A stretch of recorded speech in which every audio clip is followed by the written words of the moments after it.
first question is, what topic out of many made an impact on you and why? So that my answer is the topic that impact to me is our first report topic, which is logical fallacy. A logical fallacy denotes a flawed or invalid argumentative strategy that can result misleading or incorrect conclusion, because logical fallacies and questions can have a detrimental impact on the quality of discussions, the validity of arguments, and the overall understanding of a topic. Proceed for question number 2. Question number 2 is, as far as our subject is concerned, did the subject made you think about the world in a deeper sense, and how?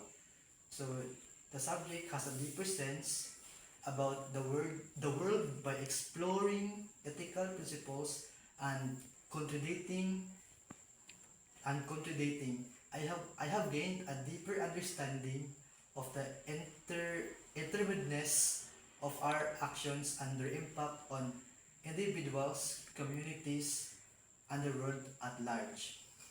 Question number 3. For me, why is ethics significant in our daily lives? So ethics is important in our daily lives because it guides our behavior, promotes fairness, enhances reputation, fosters accountability, and upholds standards for a harmonious and ethical society. Question number 4. Do you see yourself applying the things do here? How? For me, yes, because to embody the values of empathy, positivity, concivity, and understanding in our interactions. Question number 5. What quote, phrase, or saying that make me remember our ethics discussion? So the one quote or saying that I remember from our discussion is from Blaise Pascal, which is, the heart has a reason which reasons doesn't know. Question number 6. Message you would like to leave to your ethics instructor.